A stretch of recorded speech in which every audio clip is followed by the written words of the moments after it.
көбі соған басымдық бере ма? Біздегі байлар үкіметтік емес ұйым ашпайды. Қанша жерден статистика олай сөйлемесе де бәріміз ішімізден білеміз. Өзің Жанат қалай ойлайсың? Білмеймін енді оны. Біз осылай белсенді болып кетеміз.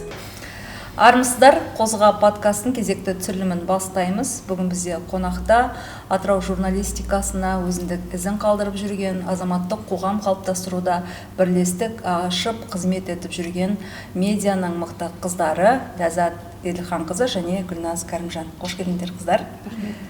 Бүгін енді еркін формат.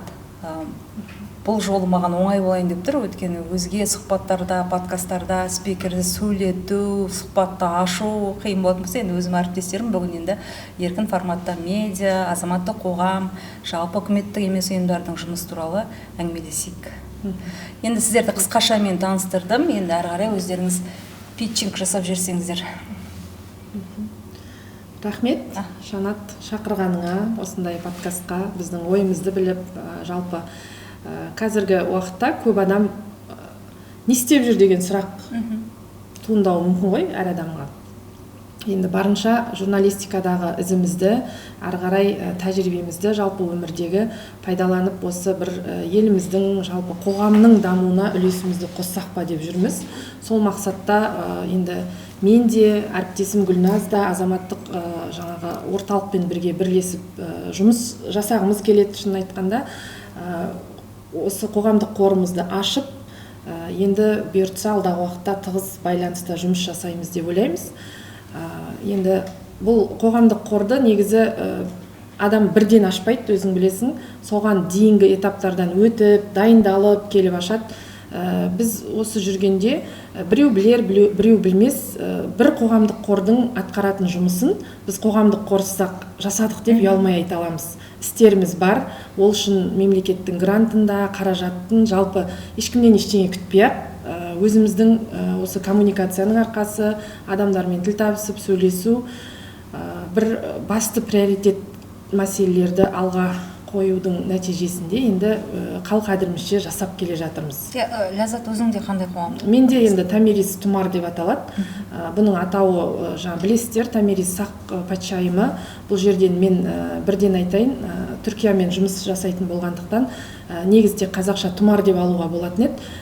Түріктер Томиристі Томырыс деп айтады, солай түсінеді. Тұмарды олар түсіне бермейді, сондықтан мен екі тілін де солай қалдырдым. Латын әрпімен Томирис Тұмар деп аталады.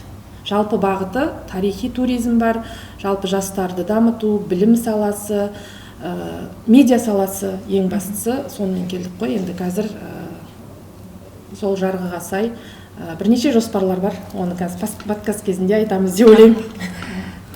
Мен жалғап өтейін. Рахмет, Жанат, шынымен де шақырғаныңа. Жалпы осындай подкасттар керек деп ойлаймын. Подкаст әркім өзінің ойын білдіреді. Не істеп жүр, не қойып жүр деген сұрақ қой, жаңағы Ләззат айтқандай. Телеарнадан кеткеннен кейін біздерде ой болды, не істейміз деген. Шынымен де ең үлкен сұрақ болды. Жолдасымның жарнама саласында қызметі болғанына қарамастан, мен өзімнің шығармашылығымнан айырылғым келген жоқ, яғни соны әрі қарай дамытқым келді. Қай бағытта деген сұрақ туындағанда ең алдымен өз алдыма балалар келді. Өйткені қазіргі балаларды өзіңіз білесіз, телеарна қарамайды, телефоннан көзін алмайды. Кітап дегенді біреу оқиды, біреу оқымайды дегендей. Жалпы біз секілді, біздің кезіміздегідей кітап оқу жоқ екенін мойындауымыз керек. Сондықтан мен дәл сол мен декретке шығып балам өскеннен кейін, бір жасқа толғаннан кейін 2 бином ашылды. Сон ойдан ой туды да барып сол биномдармен сөйлестім. Мен сіздерде барып ашқым келеді, сіздерде бар екен, кинозал бар екен. Осылай да осылай деп, яғни өзімнің балаларды тележурналистикаға дайындағым келеді дедім. Сонымен соны құп алып, 2 жылдан бері балаларды оқытып келеміз. Оқытқанда жай ғана оқытып жүрген жоқпыз. Біз енді Жанахмет Ағыбаевты өзіңіз жақсы білесіз. Сол кісімен байланыс жасай отырып, біз Түркістан телеарнасымен меморандумға отырып, сол жақтағы балаларды кәсіби шеберліктен өткізіп, YouTube жөнінде шеберлік оқытқызып, тәжірибеден өткізіп дегендей. Одан кейін Алматы телеарнасына апарып келдік. Стамбулға апарып, бірнеше балалардың бағытында, яғни балалардың тілімен ол жерде қандастар қалай тұрады, одан кейін жалпы Стамбул қандай қала, біздің Қазақстанмен байланысы қандай деген тақырыптарда бірнеше видеороликтер біз түсіріп келдік. Осындай жұмыстарды жасай келе біздер балаларды жай ғана камера алдында сөйлеп қана үйретпей, оны жазып үйретіп, сөйтіп эсселер жазғызып, мына Қыпшақ қыз деген сіздің алдыңызда кітап тұр. Сол кітаптың былтыр Алматыда тұсауын кестік. Сондай жұмыстарды атқарып жүрміз. Қоғамдық бірлестік бар өзіңде? Қоғамдық бірлестікті сол жаңа Ләззат айтқандай ғой, біз ешкімнен ештеңе сұрамай бірнеше жұмыс жасаған екенбіз. Қазір көз алдымызда телеарнада жүрген кезде де біз үнемі осындай қоғамдық бірлестіктердің жұмысын түсіреміз, бірақ аса назар аудармайды екенбіз. Кейін ойлай келе олардың жасап жатқан тірліктерін кейбіреуіне қарның ашады, кейбіреуіне көңілің толады дегендей, неге бізде мемлекеттен көмек алмасқа және шын ниетімізбен қоғамға бір өзіміздің үлесімізді неге қоспасқа деген ой келді. Адам мына өмірге келгенде не бітірем, не қоям, мен не берем деп келу керек қой. Адам бір миссиямен келеді. Менің миссиям не деген сұрақ мені көп мазалайтын. Сол миссияның негізінде кезінде өзіңіз білесіз, қандастарды түсірдім, шетелде қазақтарды араладым. Алтын қорға қаншама біздің қазақтың тарихын мен қалдырдым. Екінші миссиям ол балаларға сәл де болса тамшыдай үлес қосу болар деп ойлаймын. Яғни қазір соның негізінде ерікті түрде телевизиялық біз кітап клубын құрдық. Барлық мектептерге хабарландыру беріп, балалар кітапты оқиды.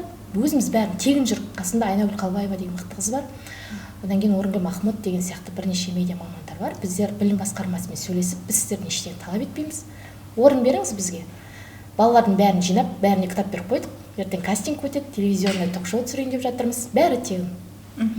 Сондай тегін дүниелерімізді жасай бергім келеді. Яғни менің миссиям деп түсіндім мен, балаларға қоғамның сәл де болса өзгеруіне үлес қосу. Қоғамдық қор қалай аталады? Арт-медиа деп аталады. Медиа саласы. Медиа саласы. Енді қараңыздар, медиа саласы, сіздер азаматтық қоғаммен байланысасыздар ма? Сізде де бар, медиа, сіз демей ақ қояйыншы, сен дей берейінші, реніш жоқ қой. Енді қазір кейбір хейтерлар айтуы мүмкін, мынау неге сіз демеді, неге журналист, сондай негізі қатарлас әріптес араласады еркін отырады. Сен дей берейін. Қысылып қалған сияқты. Сіз десе кішкене тартып қаламыз. Енді қараңыздар, медиа қараңыздар деп қайтады. Мемлекеттік телеарнаға сұхбат беріп отқандай прям қысылып қалдым да. Медиа бойынша сіз ғана дейді маған кеше. Осындай бір подкастта. Бұған дейін ашылды ғой, мен жақында ғана аштым, медиа саласы. Азаматтық қоғам да бар, басқа да бар ішінде, бірақ басымдық медиаға. Енді азаматтық қоғам, азаматтық орталық, ішкі саясат, медиа бойынша бірінші ашылып жатыр дейді. Енді сіздер бар емессіздер ма? Азаматтық орталықпен байланыспайсыздар ма? Енді мен айтып кетейін, қоғамдық қорды ашқанмен айтуым дұрыс, мен барып бір жаңағы мемлекеттік грантқа қатысайын, қандай жобалар бар, менде мынадай жоба бар деп олай барған емеспін. Себебі бастан өзімде бір ойым болды, мемлекеттің қаржысынан қашқым келді.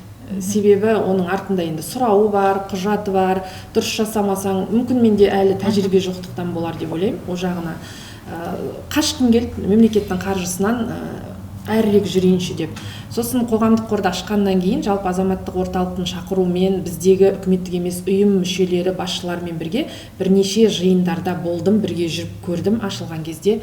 Бірақ шынын айтайын, енді жамандағаным емес, кәдімгідей қарным ашып қалды да, бақталастықты көп көрдім сол жерде. Кәдімгідей бізді бір неге алып барған кезде кейбір қоғамдық қор басшыларының бір-бірімен таласып, ұрысқа дейін барғанын көрдім да, мен ол ортаға әлі дайын емес екенмін дедім. Шынын айтқанда, ол басымнан өтті, кәдімгідей көрдім. Бұл біздің Атырауда. Біздің Атырауда, Оны енді атын атап түсін түстемей ақ қояйын. Әркім білет біздегі қоғамдық қор өкілдері өзінің қандай екенін. Сосын мен бұл ортаға әлі дайын емес екенмін деп өзім алшақтап жүрдім.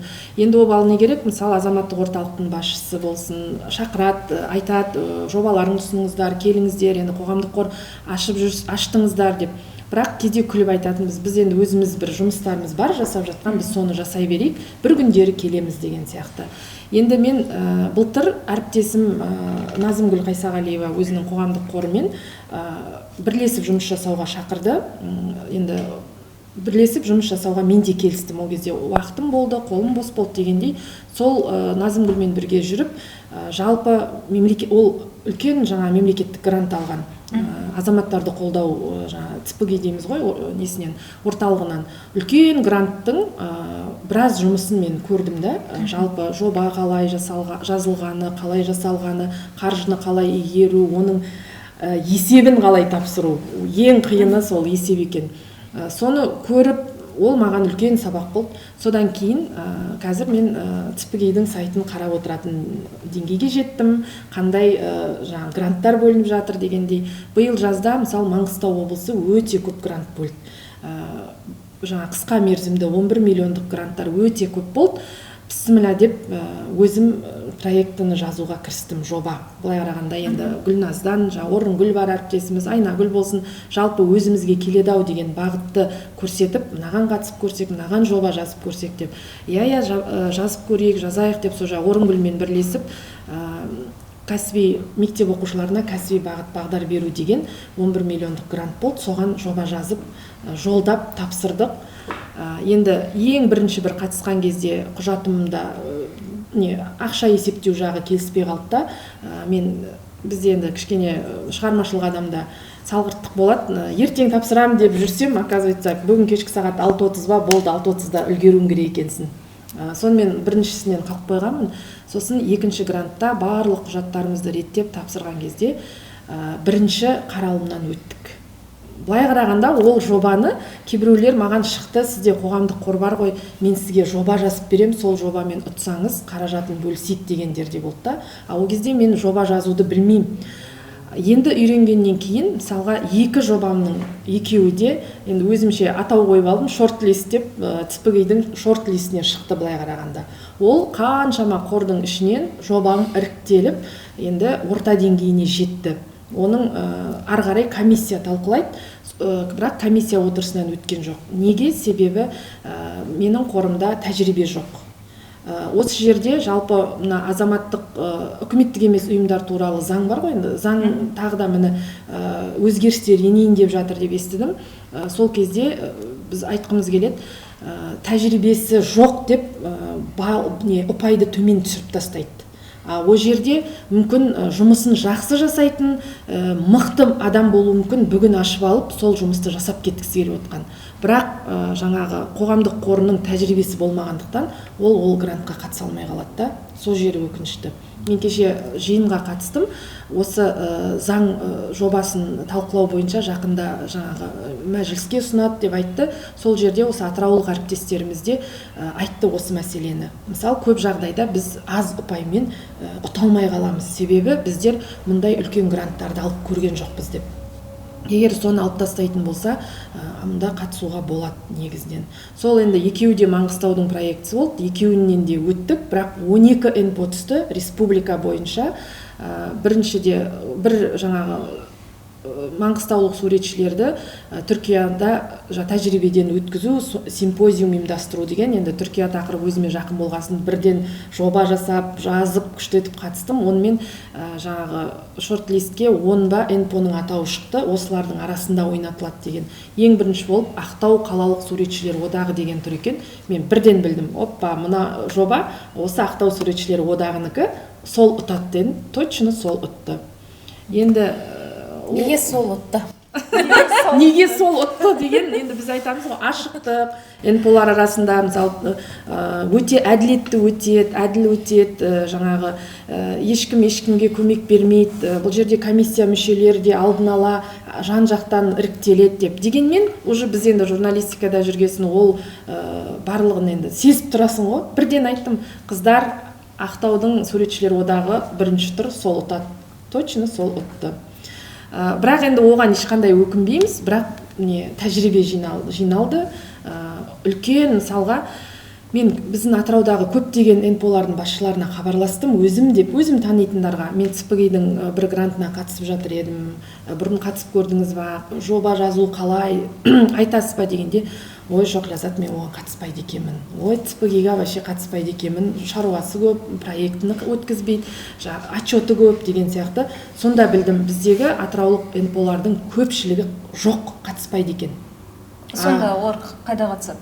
Жергілікті, облыстық ішкі саясат, қалалық мысалға деген сияқты біздің жергілікті гранттарға қатысып бет қайтып қалған болар. Мүмкін солай болуы мүмкін. Есеп жағынан. Иә, мысалы қағазбастылық жағынан. Қағазбастылық өтпейді ғой, бір жібер жазады. Оны жазу да оңай емес. Ананың беті деген қанша бет екен көрсеңіз. Қанша бет? Бір 30 бет па, 20 бет па шығарасың ол жерден. Кәдімгі жобаң деген кәдімгі тиянақты мөлдіреп тұру керек.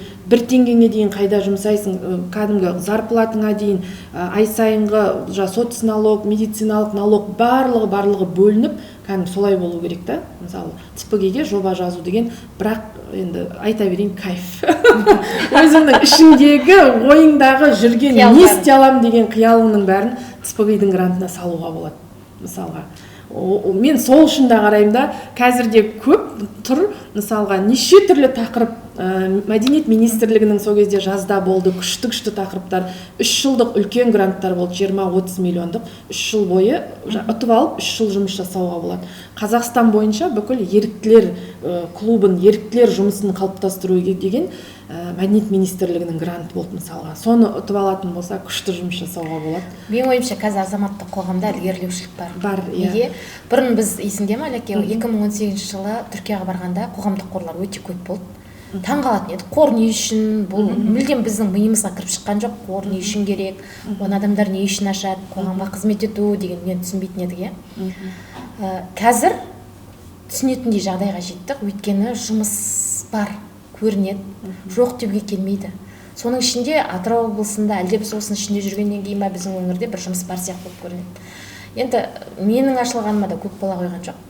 1 жылға жетер-жетпес ашылғанына қордың. Содан кейін азаматтық орталық бізді шақырды. Келіңіз, бізде оқулар бар, осындай нелер бар, гранттар бар, қатысыңыз деп жапқа қосып қойған. Содан барам оқуларына. Енді біз білетін қордың мақсаты не, міндеті қандай? Біз енді қорды ашып келіп отырмыз ғой. Мен сосын сөйледім, білмеймін, енді жаратпай қалған шығар мені бәрі. Біздің уақытымыз алтын дедім қазір. Бірнеше жерде қызмет етеміз, бәріне үлгеруіміз керек деген функцияны қосып алғанбыз. Біз қор ашып тұрғаннан кейін түсінікті ғой, біздің міндетіміз қандай, мақсатымыз қандай екен. Соны бір сөзбен беру дегенді үйрету үшін мен осы жерге шақырдыңыздар ма дедім.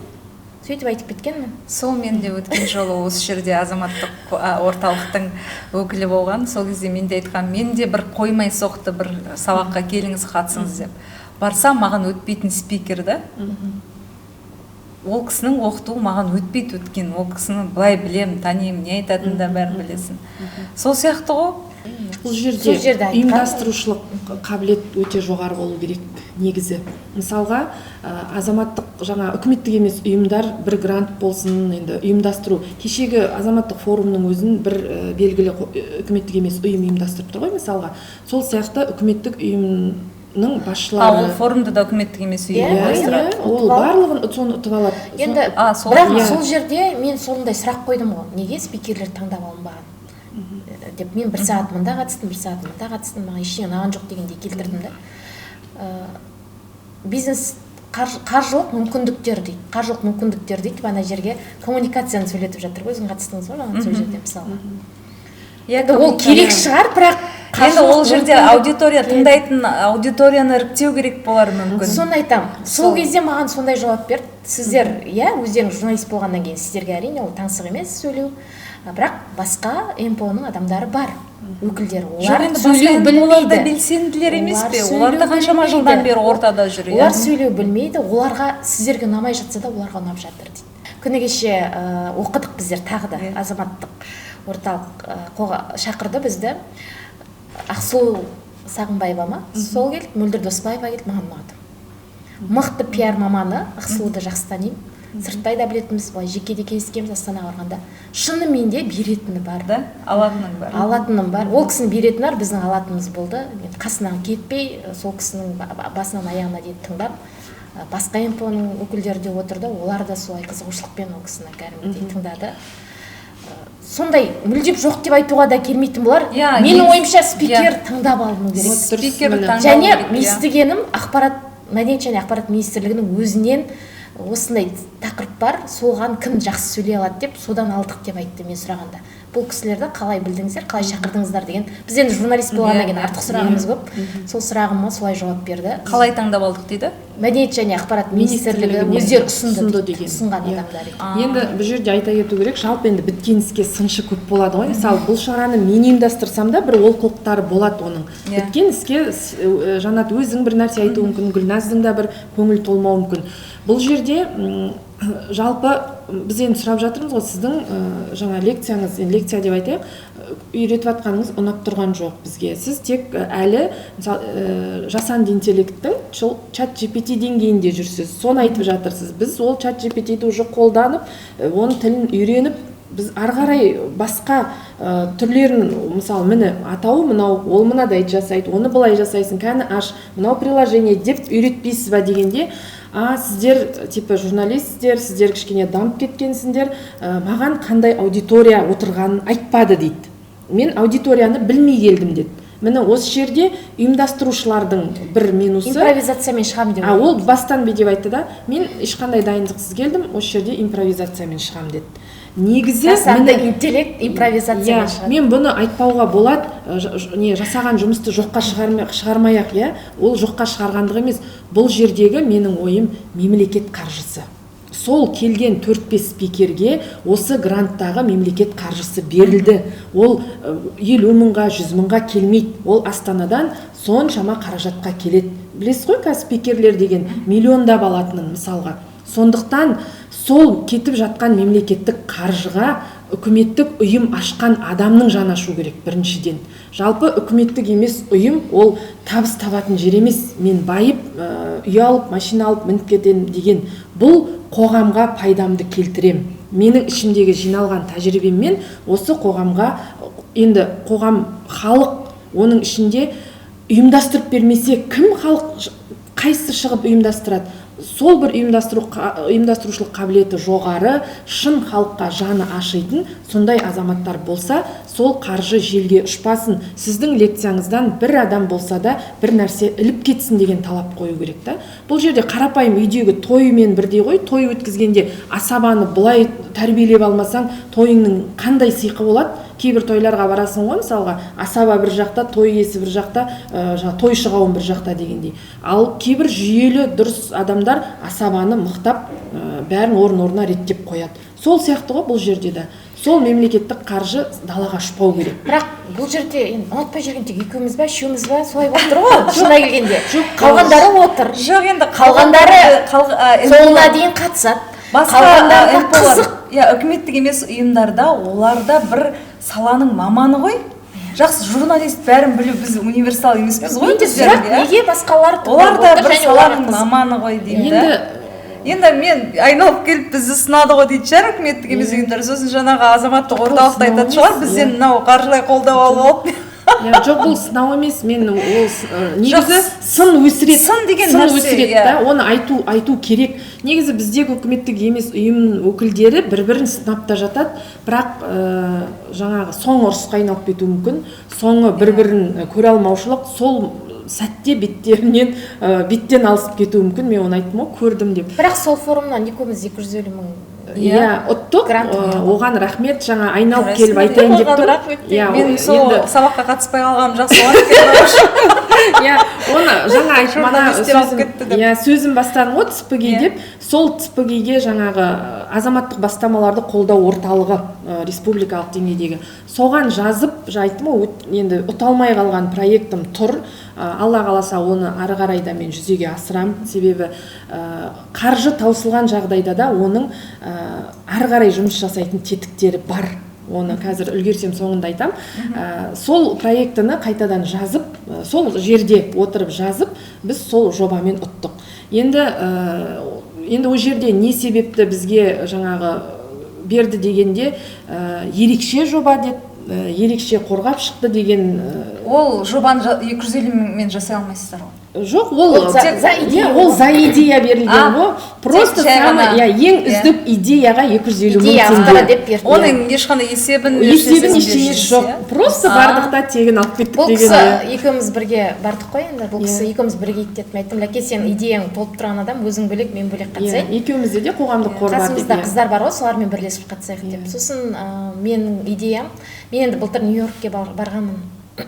Нью-Йорк Фильмс Академияда оқыдым да, сол жерде бізді Examination Mint деген жерге апарды. Ол жерде мынау аутизммен ауыратын балалар анимация жасайды. Анимация жасап және кәсіпке бейімделіп, сол кәсіп арқылы олар Диснейге жұмысқа орналасқандар бар арасында. Енді Диснейді өзің жақсы білесің. Неге біздің Атырауда сондай жұмыс қолға алмасқа деп, мен былтыр сол 2 жыл оқытып келе жатырмын дедім. Балаларды әдейі аутизммен ауыратын 2 баланы оқыттым. Тегін өзім қарап көрдім, бұл балалар бейімделуге келе ме?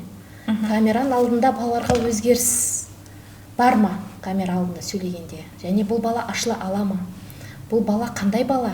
Несімен ерекше деп, солай 2 баламен жұмыс жасап, және ол балалардан нәтиже көріп бастадым. Демек, ол баланың өзінің әлемі бар, және сол әлемде анимацияға үлкен орын бар деп ойлаймын. Кейбір балалар өз-өзінен тұйықталып, әсіресе аутизммен ауыратын балаларда, кейбір балалардың арасында 3 сағат, 4 сағат бір нүктеге қарап қалатында кездер болады. Ол балалардың және анимациялық жұмыс сабырлықты талап ететін жұмыс болғандықтан, дәл осы кәсіптің түрі балаларға келіп тұрғандай, жаңағы ерекше балаларға.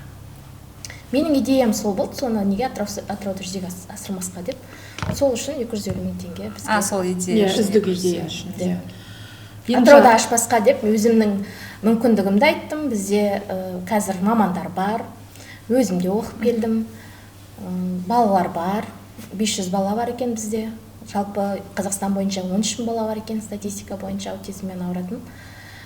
Бізде ғимарат бар, барлығы бар. Енді тек жүзеге асыратын планшет керек екен дедім. Сол планшет үшін осы жерге қатысып тұрмын деген. Бізде Атырау облысындағы үкіметтік емес ұйымдардың басым көбі осы инклюзия саласы екен. Ауылда жақсы қызу жұмыс жасап жатқандар, ерекше жоба жасап жатқандардың барлығы да осы инклюзия саласы. Басқа саланы ұсынсаң да мен бір рет ұсынып көрдім. Жаңағы сен айтқан қолдауға мен де қатыстым, бірақ ол жерде инклюзия деген бір сөз болмағандықтан менің жобам өтпей қалды. Сосын мен ол жобаны әкеліп жаңағы екінші тақырыпқа енгіздім ғой.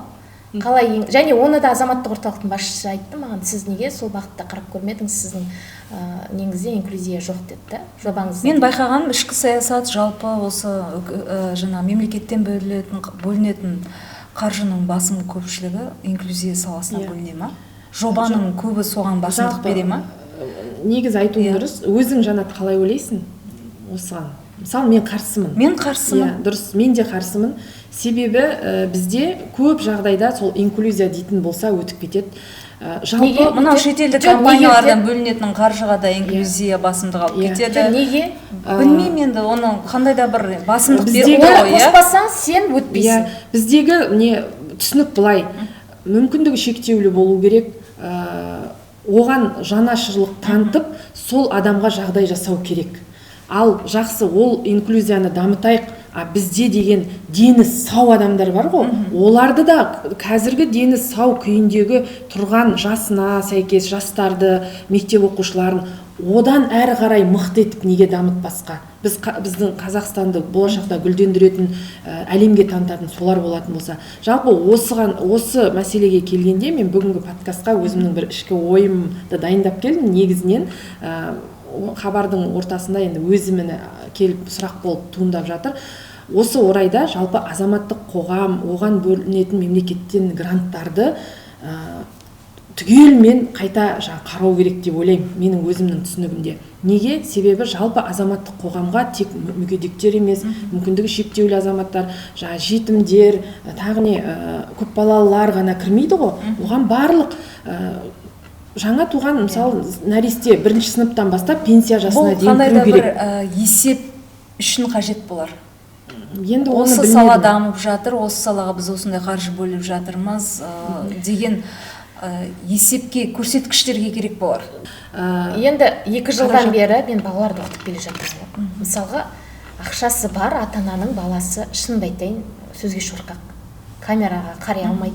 Мүлдем басқа. Олардың технология керек шығар оларға. Біздің көпшілік алдында сөйлеуіміз қажет емес те шығар деп ойлаймын. Бірақ талантты балалар келеді, шын талантты балалар. Сол талантты балалар 1 ай оқиды, 2 ай оқиды, әрі қарай оны жетектейін десең, қаражаты жоқ. Ол балалар қайдан шыққан? Көп балалы отбасының балалары болып шығады, байқасам, жетім балалар болып шығады, немесе жаңағы сен айтқандай инклюзиядан келеді. Сондай балаларды көп байқадым. Демек, ол балаларды тарту үшін мүмкін қажетте шығар деп ойлаймын мен. Атыраудағы үкіметтік емес ұйымдардың жұмыс жасап тұрған басым бөлігі сол инклюзия негізі.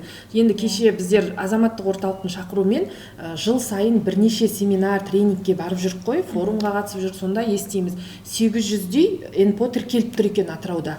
Бірақ нақты жұмыс жасап жатқаны 200 ғана, 200-дің үстінде ғана.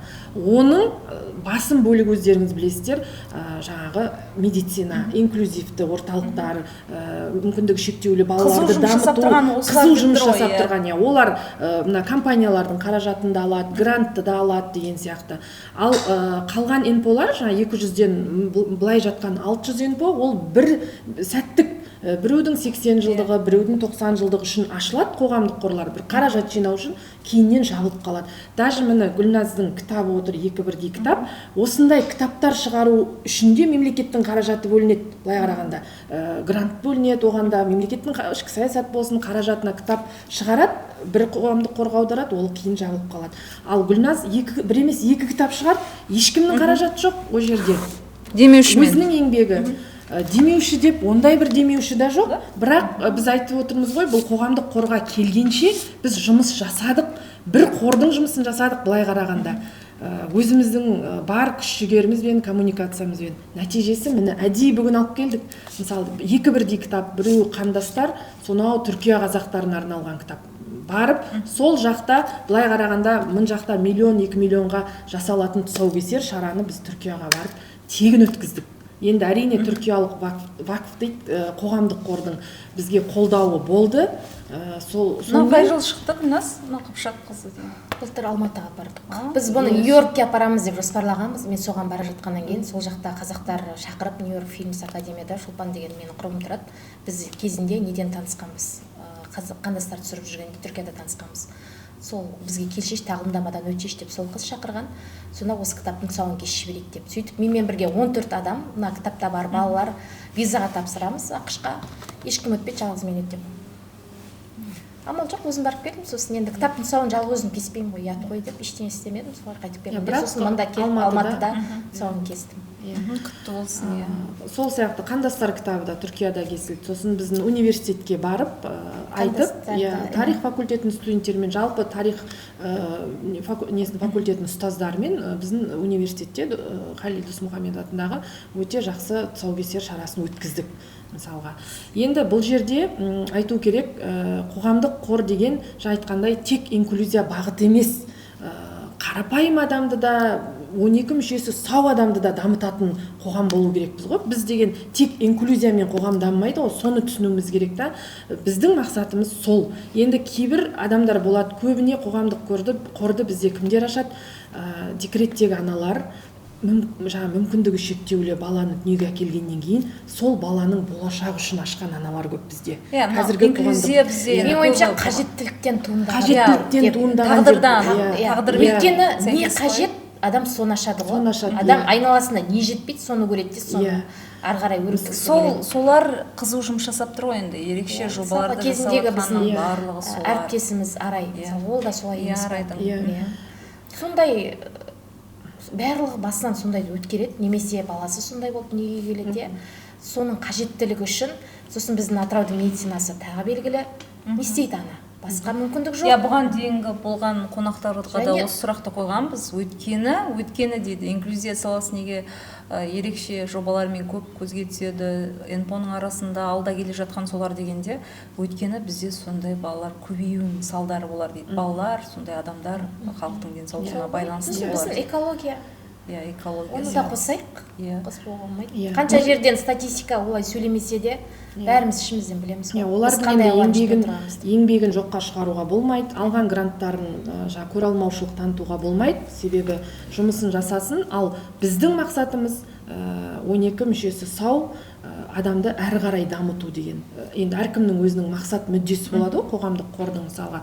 Маған бірінде бір осы атыраулық таныс жазып жіберіпті, сіз журналистсіз, қоғамдық қор бар деп айтасыз, бірақ Атыраудың проблемасын жазбайсыз дейді да, өсігіні жазбайсыз, сіз кілең жақсы нәрселерді, позитивке кетіп қалдыңыз, кілең мақтаған нәрселерді жазасыз дейді. Енді айтуы да орынды болар, бірақ әр адамның өзінің несі болады, енді бағыты болады. Осы жерден мен келіспеймін. Осы жерден мен осыған дейінгі де қонақтарыма сұрақ қойдым. Менде жалпы үкіметтік емес ұйым деген олар жаңағы белсенді дедік қой, енді бір осы қаймақтар десек болады, елдің мұңын, мұқтажын, проблемасын жеткізетін. Қандай да бір проблема туындаған кезде үкіметтік емес ұйымдар бірігу керек деп.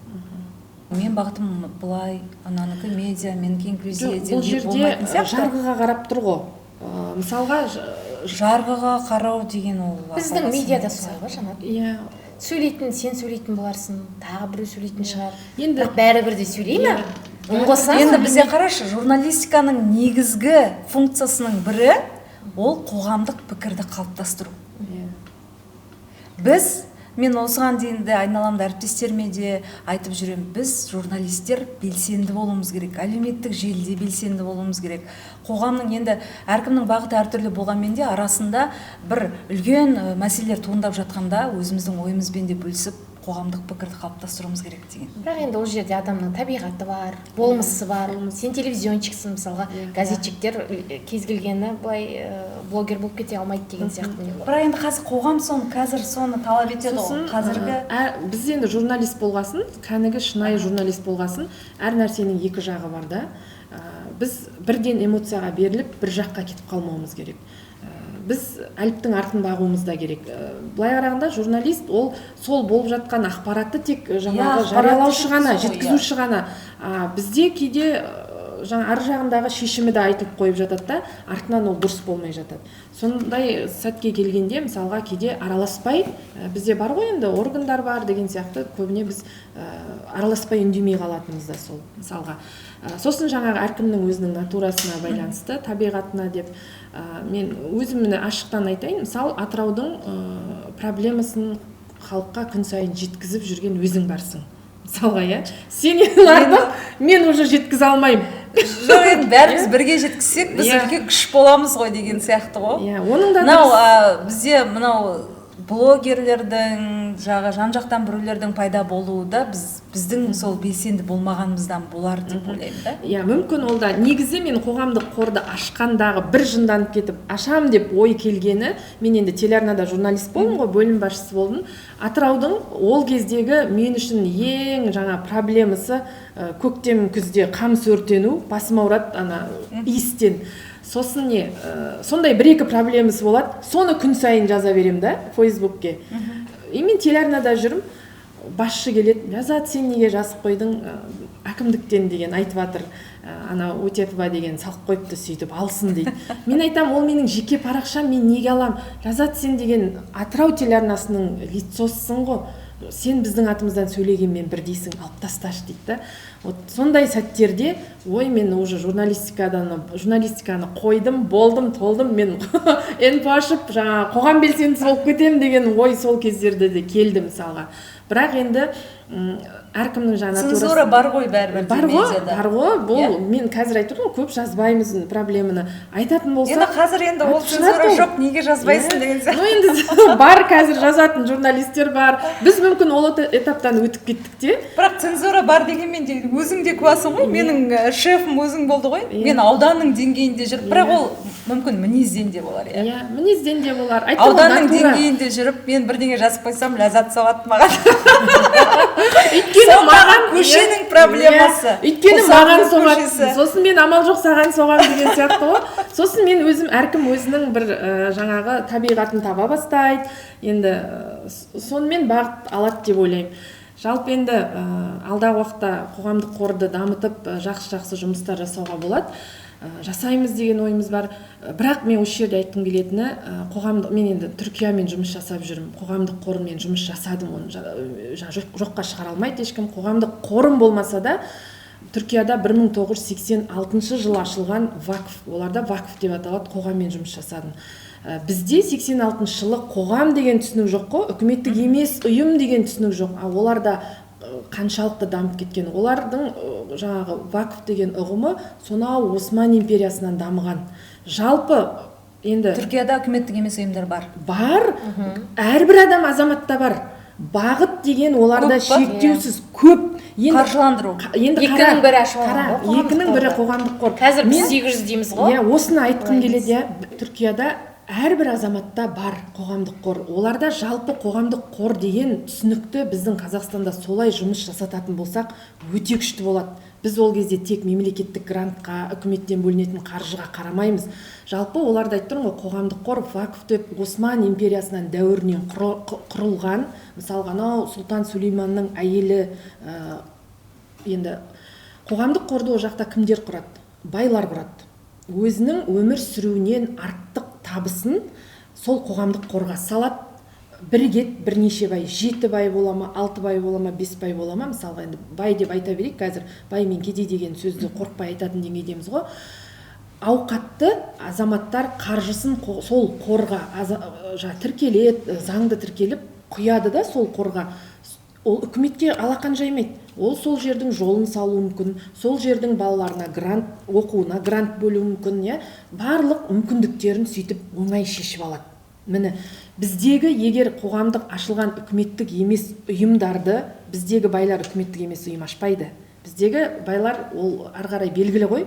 Біздікілер өздерінде бір қоры бар сияқты ғой, қоғамдық қорлар. Иә, мүмкін болар, онда жақсы. Бірақ өзінің несінен аспайды. Менің байқағаным. Өзінің айналасы. Өзінің қызметкерлерінің, мектепке жол акциясы ма, өзінің қызметкерлеріне береді, байқағаным. Менің байқағаным әрбір жаңағы меценат или магнат, жаңағы ауқатты адамдардың әрінің бір қоғамдық қоры. Иә, себебі қаражатты сол қор арқылы шығару жеңіл.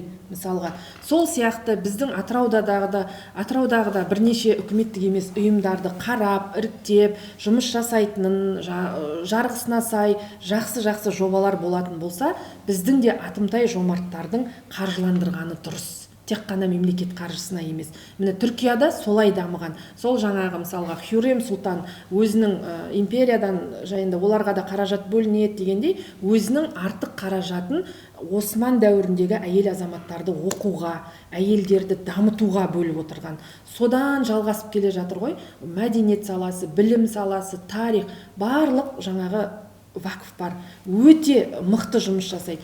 Бұл жерде вакф деген былай айтқанда біздің қазақ қоғамында болған айналып келеміз зекет беру. Түсіндіңіз бе? Вакф деген зекет мағынасы не? Вакф деген кәдімгі қор үкіметтік емес ұйымды вакф деп атайды ғой. Сол біздің қазақ қоғамындағы мына байларымыздың, яғни атымтай жомарттардың зекет беруі осы қоғамдық қорларға бағытталса, жақсы жұмыс жасауға болады. Мен жаңа осы подкастқа келе жатқанда Түркияда білім алып жатқан бір танысыммен сұрадым осы жөнінде. Жалпы мен сол жақпен жұмыс жасаймын, не айтасың сол туралы дегенде айтады да, журналистсіз ғой, мемлекеттік деңгейде материалдар жазып, көзін ашып халыққа соны жеткізіңіздер дейді да. Жаңағы зекет беруді алып келіп, бұл қазақ қоғамында болған нәрсе, соны осы қорларға бағыттасын дегенге келтіреді. Бірақ бұл жерде вопрос, жақсы түріктер де бұл жақсы жұмыс жасаған болар.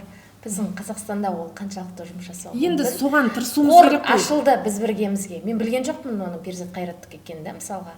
Ойладым, Каспийде тұрғаннан кейін бардым да, мен де бірталай сома аудардым кезінде. Мен мүлдем аудармаппын. Мен аудардым. Каспийдің ішінде тұрды. Каспийдің ішінде тұрғаннан кейін анау су тасқында аз да болса көмегім болсын деп салды. Жалпы Гүлназ, бұл жерде ондай бір сәттік ақша жинау қорлары емес. Мысалы мен айтайын дегенім. Жобасы бар. Ұзақ мерзімді 3 ай, 4 ай, 5 ай, ол тек жаңа ақшаны жинап, сол ақшаға тамақ, киім алып беру емес. Жалпы біз тамақ, киім алып берумен халықты масылдыққа үйретеміз. Мен оған мысал қарсымын. Ендігі халықтың көзқарасы өзгерген сияқты ғой мынау соңғы мысалға қазір ақша аударатын кезде біз ойлана айтады ғой, балық берме, қармақ бер дейді. Мысалға сол сияқты біз масылдық деңгейден, мысалы біздегі ірі компаниялар барады да, ойбай көп балалы, ойбай тағы мүгедек дейді де, жаңағы себет тамақ апарып береді, киім алып береді, болды, бір реттік. Одан ол семья ары қарай дамый ма, дамымай ма? Оны бір апта, бір айдың ішінде ол тамақты жеп қояды, болды. Оның есесіне ол үйдің баласын шығарып, суырып, бер, киноға түсірейін деп отыр, бер, оқытайын деп отыр. Мен мысалы со жағын мен де соны, мен өйткені өзім де білесіздер ғой, қайырымдылықтармен біраз айналыстым, жылылық еріктілермен бірге, осы жақтан да бірнеше үй салып бердік, үй жөндеп бердік деген сияқты. Бірақ енді аузым күйген кездер болды. Қаржы жинау жағынан біреудің есеп-шотына жинап, алдап кеткен кездер болды. Негізі мен де жаңағы өзің айтқан сияқты пакет тамақ емес, қап тамақ емес, баласын алда бір оқу орталығына жаз. Болмаса жаңағы менің қызымды да бір меценат оқытып жатыр ғой. Мысалы химбиология, физматты қаржыландыратын сол сияқты болу керек қой. Қор деген солай жұмыс жасау керек. Оқуға балаға. Капитал. Ади Жоламанов деген жігіт бар ғой біздегі. Алима, Адима. Соның несі ұнайды маған қоры? Санам еді, саналы ұрпақ па? Сол мысалға достыққа балаларды оқытады. Сосын сол оқыған балалардың 90% олар 100 десем де кәміл грантқа түсіп жатыр да балалар деген. Көп балалы отбасыдан шыққан балаларды оқыту. Сол оқыту. Мен айналамда жүретін, жаңағы ауқатты, айналамда орталарым айтып жүрген. Мен танитын 5 бала грантқа түсті. Егер ана достыққа оқымағанда ол балалар грантқа түсетін бе, түспейтін бе? Сондықтан күшті дүние деп ойлаймын мен. Бізде оқыту. Мүлдем жоқ деп айтпаймын, бар сондай жақсы бастамалар. Енді жаңа Түркияны айтып жатыр ғой, Түркияда әрбір екінші адамда жаңа бір үкіметтік емес ұйым бар деп. Олар қалай қаржыланып отыр? Оларға ауқатты адамдар сонша көп па? Көп дейді. Бәрі де жұмыс жасап тұр, Үкіметтік емес ұйымдардың бәрі жұмыс жасап тұр. О жақта енді қарапайымдылық басым. Біздегідей ала шапқын көп қаржы жою деген жоқ. Ол жерде көшеге шықсаң локация дайын, бір шара өткізетін болсаң тарихи ғимарат дайын. Ол біз қосап мына жерді соңғы үлгідегі қызыл кілем жайылу керек деген түсінік жоқ. Оларда ескі здание Осман империясынан қалған 6-7 ғасырлық ғимараттардың өзі сөйлеп сайрап тұр ғой. Артының бәрі кітапхана, орындықтар, нелер, соған жиналып алады да шараларын өткізе береді. Ол жақта бір адам өзін көрсету керек. Мысалға мен қандастар түсіргенде Бахадыр Тұран деген жігітті түсірдім. Ол кісі қазақтың кәдімгі теріден қазақтың киімдерін тігеді. Енді қазақтың киімдерінен бөлек түріктің де киімдерін тігеді. Және сондағы бірнеше кинолардың барлығына дерлік сол кісінің костюмдерін алған екен. Ертұғырыл фильміндегі. Ертұғырыл алған, одан бөлек бірнеше фильмдерге біздің қазақ жігіттің Түркия қазағы ғой, былайша айтқанда. Соған кезінде ең алғаш ісін бастағанда енді әкесінен қалған кәсіп, бірақ дегенмен айналасында қазақтар көмектескен, яғни қор ашқан, бұған қаржы салған екен. Бұл адам өзінің қолына іс келетін дәлелдеген.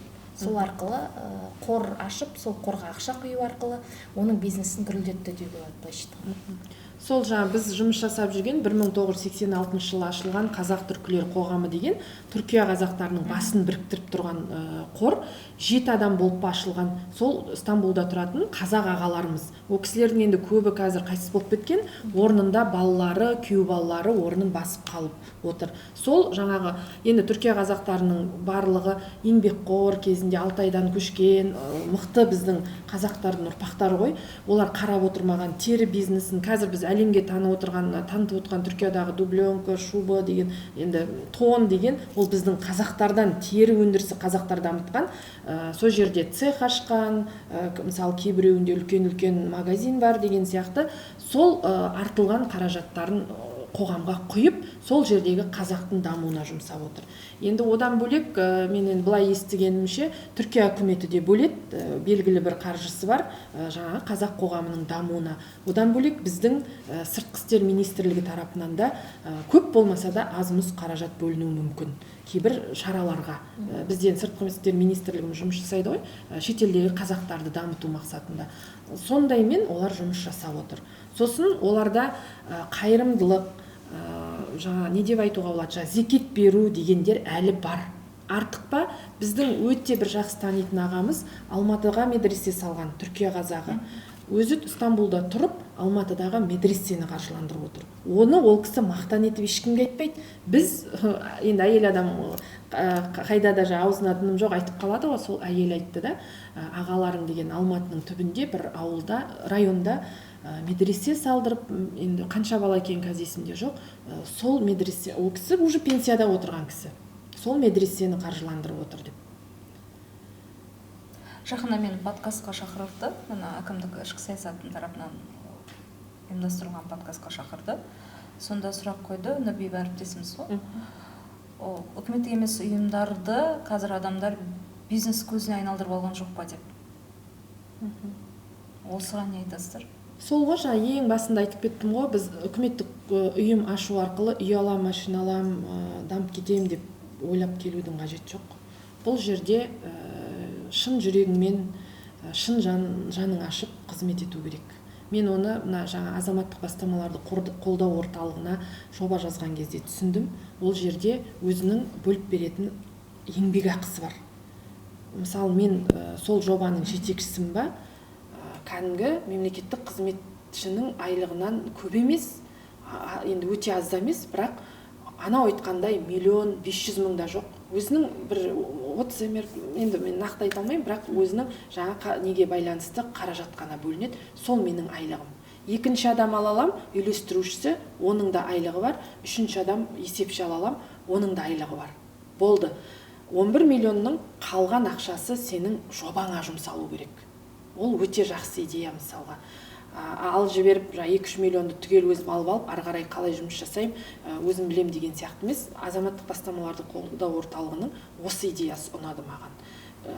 Ана қаражатты біз енді білмеймін, өзіміз сондай кеңбіз ба жоба жазған кезде ана қаржының барлығын жобамыз күшті шықсын деп салдық та, сондай адал жасау керек деп ойлаймын. Енді азаматтық тек өтті кетті деген емес. Біз қаражат көзі ретінде қарап отырған жоқпыз ғой, өйткені біздің бір миссиямыз бар, жасағымыз келіп тұр ғой жоба. Енді әлеуметтік кәсіпкерлікке бұрыламыз ғой, жайлап келіп, мүмкіндік беріп қойған ғой, қоғамдық қорды ары қарай дамытып қаражат табу үшін ақылы қызметтер көрсетуге болады. Коммерциялық емес ұйым дейміз де, ақылы қызмет деген болады. Заңда қалай екен? Кеше сол заңдылықтарын бойынша сұрайым деп отыр едім. Заңдылықтар оған, заң оған енді болып тұр ғой. Біз ашқан кезде де маған солай түсіндірді. Мемлекеттік грантқа салық төлемейсің, зарплатыңды аласың, бір жақсы салықтан босатыласың. Үлкен гранттың, мысалы 11 миллион гранттың 1 миллиондайына өзіңе қажетті техникаңды алуға мүмкіндік береді. Қорға қалатын компьютер бола ма, ноутбук бола ма. Одан бөлек ол жоба 3 ай 4 ай болатын болса, зарплатыңды алып отырасың. Жоба біткеннен кейін сол айналысып отырған жобаң өзекті болатын болса, соны жайлап жаңа коммерциялыққа айналдыруға болады мысалға. Немесе жалпы қоғамдық қор әрі қарай өзінің күнін көру үшін коммерциялық бағытпен айналысуға болады дегенді біз ашқан кезде айтты. Енді мен мысалға өзім қоғамдық қорым туралы айтқанда, медиа саласына қазір көп жақындамай жүргенім, мен жалпы медиа саласына қызмет көрсетуді жеке кәсіпкерлікпен бастап кеттім. Мен оны қайда 2016 мекен, 15 бекен, ол жасыратын жоқ. Әлі ешкім ол уақытта көп бастай қоймаған кезде бастап кеттім. Оны ол кезде көргенде боларсыздар, мен Фейсбукқа жарнамасын да жасап жүрдім. Мен ол кездерде үлкен проектлерді де алдым мысалға. Ол қалай Астана, Алматыдан үлкен жаңағы компаниялардың несін ұтып алады, бір үлкен кәсіпкерлер. Олар Атырауға келіп жұмыс жасағысы келмейді, немесе шығын дейді, немесе Атырауды өздері толық зерттемеген, осы жақтан сол қызметті атқарып беретін адам іздейді. Мысалы, мен талай, ол кезде Жилстройсбербанк деп аталады, мен соның проектлерін алдым да. Мысалы, бір көзден маған қаражатын аударады, мен оған түгелдей қызмет көрсетіп, жарнамасына дейін жазып, бір актісімен істелген жұмыстың несін жасап берем. Бір ғана менің ипіммен бір құжатпен жасап берем.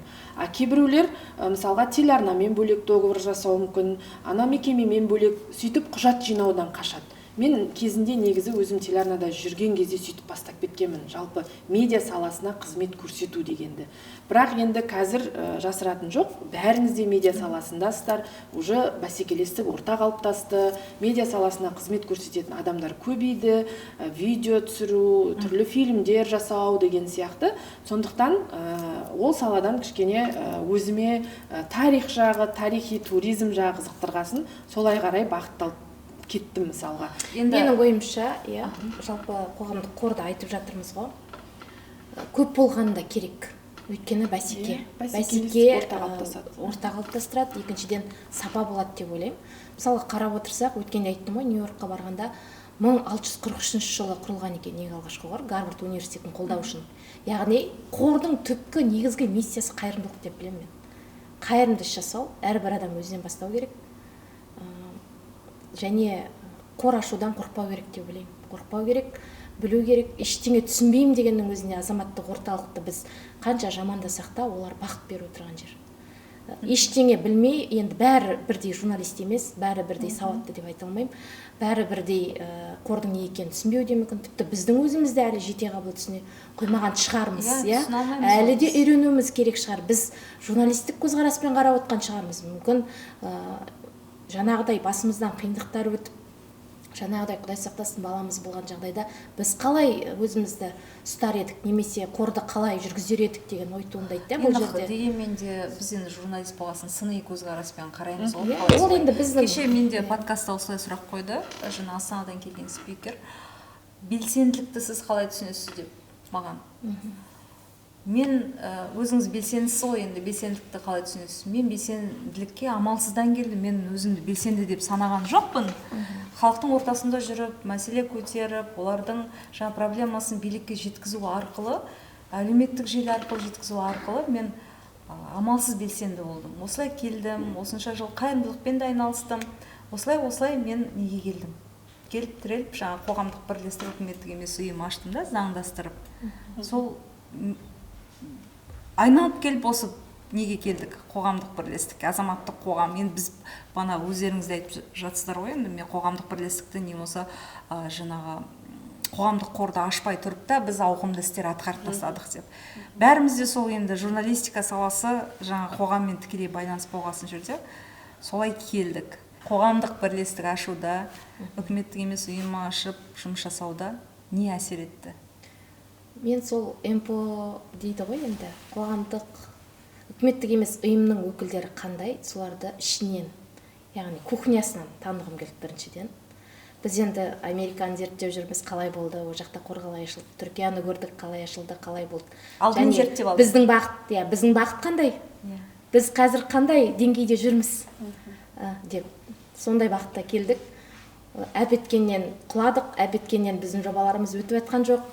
Демек бізде бір минус бар. Не минус ол? Соны енді біз қанша дегенмен журналистпіз ғой, кеше қолдауда айтты, қолдауда енді жұмысын бастап жатырғандарды қолдаймыз деп, енді қолдау деп айтып тұр ғой. Бірақ ішінен қарадым, және басшысына да айттым, мына ішінде бәрі бірдей жаңадан ашып отқан емес қой, біріншіден. Екіншіден, бір сәттік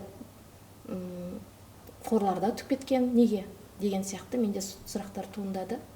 Сосын маған сондай жауап келді. Сіз мүмкін инклюзивтіні қоспаған шығарсыз, мүмкін соны қосып көрерсіз деген сияқты идея айтылды. Мен кімдер отқанында кеше ғана неге барып тұрғанда көрдім. Сосын мен айттым, біз бұл жерге босқа келген жоқпыз дедім. Біз журналистпіз ғой, біз зерттейміз дедім. Әлі аналитика жасаймын.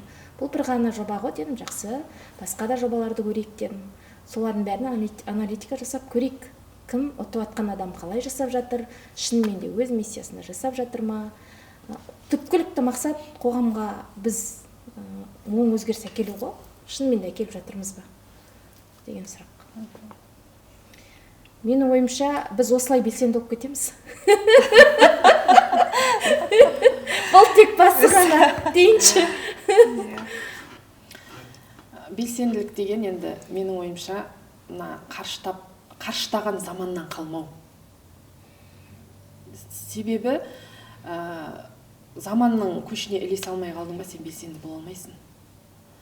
Сондықтан белсенді бола жүріп, сол өзіңді дамыту, белсенділік бірінші, әр адам өзінен бастау керек. Өзі дамыған жерге, сол жерден бір пайдалы. Бұл жерде ақша материалдық жағынан емес, адамның рухани бір көзін ашатын бір нәрсені өзің көріп тұрсың ба, соны артыңдағы адамдарға көрсету, ілестіру. Мен өзім солай ойлаймын. Жалпы белсенділік дегенді. Бізде Атырауда бірігіп жұмыс жасап жатқан үкіметтік емес ұйымдар бар ма? Негізі болар, енді мен оны нақты білмеймін, бірігіп жасап жатыр. Бірақ былтыр мысалы Назымгүл Қайсағалиевамен бірге жұмыс жасағанда, оның қасында Мира Есниязова болды, мысалы еріктілермен келді, көмектесті, мектептерді аралады. Сол сияқты мысалы Сандуғаш Көкенова да болды, аналарды қолдау, көмек. Ол да мысалы ерікті ретінде бірге барып Назымгүлмен кездесулеріне қатысты. Бірнеше олар келді көмекке. Олай болады негізі жұмыс жасауға. Бар болып тұр ғой бірге жұмыс жасайтындар, иә? Біз көрмейтін боламыз. Біз көрмейтін болармыз енді, иә. Негізі бар. Енді бізге де осы жерде отырып, алдағы жобаларымызда бірігуге болады. Мысалы мен айтып отырмын ғой, бұдан қоғамдық қор құрмас бұрын жеке кәсіпкерлікпен бастадым деген кезде, бір кісінің қоғамдық қоры болды. Ол үлкен бір тоже проектіні ұтып алған. Ол кісінің телевизия саласынан мүлдем хабары болған жоқ. Сол кезде ол бүкіл телевидение жағын маған тапсырды. Қаражатына келістік, орындап бердім, құжатын бәрін келістіріп бердім. Сөйтіп жайлап үйрендім да мен жұмыстарын мысалға. Сонда барлық медиа услугысын біз жасап бердік. Мен де былтыр сөйттім. Негізі қор ашу мүлдем ойымда жоқ еді.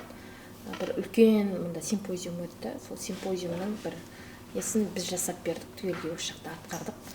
Содан кейін барып жасауға болады екен ғой. Ондай қиын емес екен ғой, өзіміздің жасап жүрген жұмысымыз енді соны құжат жүзінде ғана жасайды екенбіз ғой деген ой келді, ой туындады. Бірақ Жанат, сенің пікіріңмен келсем, ауызбірлік керек. Бәрібір де қуып шортан қамшаян деген дүниені өзің білесің, жан-жаққа шашырағынан қоғам түзелмейді. Қоғамды түзейтін сен, мен және біз. Сол біз біріксек алынбайтын қамал жоқ деп ойлаймын. Енді кеше айтып жатыр ғой, азаматтық форумнан кейін Атыраудың жаңағы қоғамдық қорлар арасына, жалпы азаматтық ортасына, азаматтық қоғамына жаңа леп келді деді. Оны кәдімгі салмақты осы азаматтық қоғамның дамуына үлес қосып жүрген кісілерден естідік. Ол леп журналистер деді. Бізден бір тың идея күтетіндерін байқадық біздер. Бір креативный жаңағы креатив күтетінін байқадық. Сондықтан біз жұмылып бір осы сәтті пайдаланып, бұл кезеңде мәңгілік болмайды, өтпелі біздің де дәуреніміз. Сол міне осы сәт бізге беріліп тұрма, біз жасап, өзімізді де көрсетіп, бар білгенімізді, потенциалымызды ашып, оны келесі бір адамға беріп үлгеруіміз керек та. Артымыздан еретін адамдар ермесе де көзін ашып кету. Жалпы адамның көкірек көзін ашуға жұмыстану керек дейді ғой. Әрбір азамат, мен өзімнің ойымда сол, мен кейде жаңағы қоғамдық қормен табыс таппасам да, кейде жаңағы саяхат қалып кетем, адамдарды жүргенім, бір адам болса да көкірек көзін ашайыншы деймін. Себебі шетел көрген айтады ғой, бір елді көрген, бір екі үш кітапты оқып тастағанмен тең деп, көкірек көзі ашылсын. Үкіметтік емес ұйымдардың жетекшілерін неге саяхатқа алып шықпайсың? Шығам десе алып шығам. Ішкі саясатқа ұсыныс беріп. Өте біз енді уже уақытымызда тығыз. Айтып отырық қой, қоғамдық қорымыз болмаса да, Түркияның қоғамдық қорымен біз өнер форумын жасадық. Стамбулда түркі әлеміне арналған біздің 40 шақты бүлдіршіндеріміз барып, қазақтың ұлттық өнерін сол жақтағы қазақтарға, түріктерге паш етті. Олар бізді қалай қабылдады? Міне Гүлназ кітабын жазып, тұсаукесерін жасады. Дүниежүзі қазақтары қауымдастығына дейін шақырт, мысалы сол кезде. Бір кітаптың тұсауын бір жетіге бардық па, бір күн демалыс тұсаукесер, бір күн демалыс тұсаукесер. Қара деген қазақ мықты профессор ғалым. Сол кісінің өзі мен хабарластым, аға, осылай мен кітабым бұйырса жарыққа шығады. Ол кісіні таспаладым ғой енді кезінде. Сонда келіңіз деп өзі Стамбул университетіне бүткіл нелердің бәрін жинап қойып, үлкен университет қой, Стамбул университет деген. Сол жерде бүткіл ғалымдарды шығарып, артынан чат GPT ғана жазамын, мен кіммін деп жазатын кездерім болады. Сөйтіп жазсам, сол кездегі мен тіпті оларды көрмеген екен. Бірнеше сайттан Гүлназ Кәрімжанның кітабы осылай деп Түркияның газет журналдарына, телеарнасына берген екен. Қаншама ақпарат берген. Былай қарағанда ол аға бізге қамқорлық жасады, Әбдіқап Қара. Сол кісіден үйренгенім, бірнеше елде қызмет еткен, мысалға Францияда Азаттық радиосында қызмет еткен адам ғой, но қарапайымдылық. Менің әлемімді 180 градусқа өзгерткен адам. Яғни менің байқағаным, адам білімді болған сайын қарапайым қарапайым болады екен. Ал көкірегі толып тұрған адам ол ар жағында ештеңе жоқ па деп ойлап қаламын кейде. Мынау бір қызметке келіп көкірек көтеріліп кетсе, немесе тағы бір жерге барып көкірек көтерілсе, демек бұл кісінің ар жағы таяздау ма деген ой қалатын болыпты менде. Яғни адам білімді болған сайын, терең болған сайын, яғни қарапайым болады. Рухани дамыған сайын сен қарапайым бола бастайсың. Өте қарапайым бола бастайсың. Сол біз көріп жүрміз, Түркияның шараларына қатысамыз, Стамбулда өтетін дегендей. Сонда мен қасымда енді қыздарға айтып жүремін ғой, біздің әрбір мемлекеттік қызметші бір рет болса да осы жерлерді көрсе екен деймін. Ол жақтағы қарапайымдылық, ол жақтағы халыққа байланыс мүлдем басқаша. Біздің жаңағы кейде болады ғой, мемлекеттік қызметші мен халықтың арасында бізде барьер болады. Ол жақта ол жоқ деп айтуға болады. Енді бізде әлі анандай этапта келе жатырмыз ғой, айқай шудың. Бізде мәселе айқай шумен бітеді. Әлі біз сол этапта келе жатырмыз. Біз рухани дамығаннан кейін, азаматтық қоғам дамығаннан кейін бізде сол қарапайымдылыққа келетін болармыз. Келет бұл жерге. Саяси тәуелсіздік бір күнде орнайды күнәс. Сана тәуелсіздігі 1000 жылда да орнамайды дейді. Сана тәуелсіздігі керек бізге. Сондықтан біз дәл қазір әрбір адаммен жұмыс жасауымыз керек қой. Әрбір адамға әр адам өз үшін жұмыс жасау керек. Енді өз үшін жұмыс жасау керек. Өзгеру керек, қоғамға өз үлесін қосу керек. Әр адам сондай деңгейге өткенде ғана масылдық болмайды. Бұл жерде біз халықты да мен кейде айтам, масылдық деңгейге өтіп бара жатырмыз. Түркиямен салыстырамыз, келетте олар үкімет маған не берді деп емес, мен не беріп жатырмын деп әр адам соны ойлай алады. Мен оған көзім жетті кәдімгідей. Енді үшеуміз өзіміз жап-жақсы болып біраз адамды сынап тастадық, әп-әдемі болып қалдық өзіміз. Енді бізге бір ұзақ тікелей эфир керек сияқты ғой. Қыздар, рахмет көп ойларыңызбен бөліскендеріңізге, шақырғанда келгендеріңізге. Абайдың бір сөзімен аяқтайын. 180 жылдығына орай, сен де бір кірпіш дүниеге кетігін тапта бар қалан дейді. Біз оны мектепке баратын балаға айтып табалдырығынан аттатамыз ғой, мектептің әр ата-ана сөйтіп ойлайды. Негізінен бұл сөз тек мектеп оқушысына емес, ол осы отырған бәрімізге, саналы азаматқа арналған деп ойлаймын. Себебі сол біздің қоғамның ақсап жатқан тұсын көріп, соған бір кірпіш болып қалануымыз керек. Сонда біздің қоғам мықты болады. Ақырын жүріп анықпас, еңбегің кетпес далаға дейді. Еңбек далаға кетпейді деп ойлаймын. Бәріміз бірлесіп, бір жеңнен қол, бір жағадан бас шығарсақ, алынбайтын, манағы айтқандай қамал жоқ қой. Бірлесейік, бірігейік, үлкен жобалар жасайық деген. Рахмет қыздар.